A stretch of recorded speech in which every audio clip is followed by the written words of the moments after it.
اب ہم آتے ہیں سیدنا صالح علیہ السلام کے قصے کی طرف۔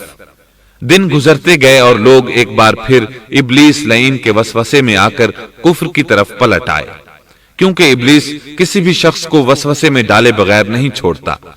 اس طرح ایک بار پھر کفر پھیل گیا، چنانچہ اللہ نے ان کی ہدایت کے لیے صالح علیہ السلام کو مبعوث فرمایا۔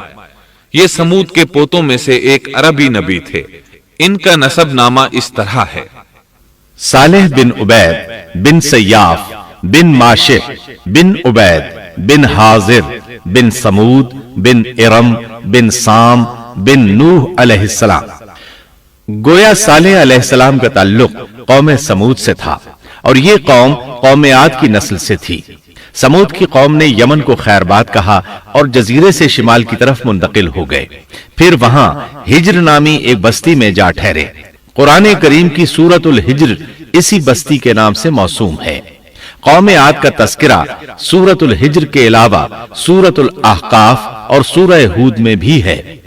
اللہ تعالیٰ سورۃ الحجر آیت 80 میں فرماتے ہیں، اور ہجر والوں نے بھی رسولوں کو جھٹلایا۔ ہجر قوم سمود کا مرکزی شہر تھا۔ اب وہ مدائن صالح کے نام سے مشہور ہے۔ یہ شہر مدینہ منورہ کے شمال مغرب میں 380 کلومیٹر کے فاصلے پر واقع ہے۔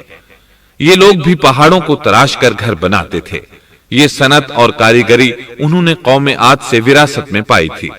اللہ تعالیٰ سورۃ الفجر آیت 9 میں فرماتے ہیں، اور قوم سمود کے ساتھ کیا کیا جنہوں نے وادی میں بڑے بڑے پتھر تراشے تھے۔ قرآن مجید میں اللہ تعالیٰ ایک مقام پر فرماتے ہیں، اور ہم نے قوم عاد اور سمود کو غارت کیا جن کے بعض مکانات آپ کے سامنے ظاہر ہیں۔ ان کے مکانات ان کی تباہی سے لے کر اب تک موجود ہیں۔ شام کے راستے میں خیبر، تیما سے تبوک تک قوم سمود کے آثار پائے جاتے ہیں۔ یہ لوگ کس طرح پتھر تراش تراش کر گھر بناتے تھے، اللہ تعالیٰ نے سورۃ الاعراف آیت 74 میں اس کا ذکر کیا ہے۔ اس وقت کو یاد کرو جب اللہ تعالیٰ نے تمہیں قوم عاد کے بعد جانشین بنایا اور تمہیں زمین پر رہنے کا ٹھکانہ دیا کہ نرم زمین پر محل بناتے ہو اور پہاڑوں کو تراش تراش کر ان میں گھر بناتے ہو۔ سو اللہ کی نعمتوں کو یاد کرو اور زمین میں فساد مت پھیلاؤ۔ یہ آیت ان کی طاقت، جسم کی صلاحیت اور ماہر فن ہونے پر دلیل ہے۔ پہاڑوں کو تراشنا دراصل قوم عاد کی عادت تھی۔ یہ بھی چونکہ انہی سے تھے، اس لیے وراثت میں یہ کام انہیں بھی آ گیا تھا۔ جس طرح اللہ نے عاد کو اپنی نعمتوں سے نوازا تھا، اسی طرح سمود کو ان سے بڑھ کر نعمتیں دی تھیں۔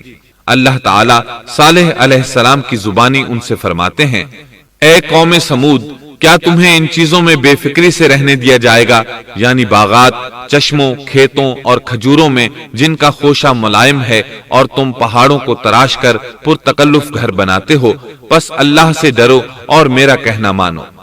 لیکن ان لوگوں نے ہر طرح سے قوم عاد کی پیروی کی، نصیحت پکڑنے کی بجائے بتوں کی عبادت شروع کر دی۔ اللہ نے ان کے درمیان صالح علیہ السلام کو مبعوث فرمایا۔ آپ نبوت ملنے سے پہلے بھی عقل مند اور علم والے تھے، باعزت گھرانے سے تعلق رکھتے تھے، اپنے معاملات میں لوگ ان سے مشورے لیتے تھے، لہٰذا انہیں ایک خاص مقام حاصل تھا۔ لیکن جب آپ نے انہیں ایک اللہ پر ایمان لانے، اس کے سوا کسی کی عبادت نہ کرنے کی دعوت دی تو ان کا ساتھ چھوڑ گئے۔ جواب میں ان سے کہنے لگے، اے صالح، اس سے پہلے تو ہم تجھ سے بہت کچھ امیدیں لگائے ہوئے تھے۔ مطلب یہ کہ پہلے تو ہمارے نزدیک آپ کا بہت مرتبہ تھا، مقام تھا، ہمیں آپ سے بہت امیدیں تھیں، لیکن آپ نے تو یہ باتیں کہہ کر ہماری ساری امیدوں پر پانی پھیر دیا۔ ان کے اس جواب کے باوجود صالح علیہ السلام انہیں اللہ کی طرف بلاتے رہے اور ان سے کہتے رہے، اے میری قوم، اللہ کی عبادت کرو، اس کے سوا تمہارا کوئی معبود نہیں۔ تمام انبیاء کی اپنی اپنی قوم کو یہی دعوت تھی کہ اے لوگو، اللہ کی عبادت کرو، اسی نے تمہیں زمین سے پیدا کیا ہے، اسی نے تمہیں زمین میں آباد کیا ہے، اس سے معافی طلب کرو، یقیناً میرا رب قریب ہے اور دعاؤں کو قبول کرنے والا ہے۔ اے میری قوم، تم نیکی سے پہلے برائی کی جلدی کر رہے ہو، اللہ سے معافی کیوں نہیں مانگتے کہ تم پر رحم کیا جائے؟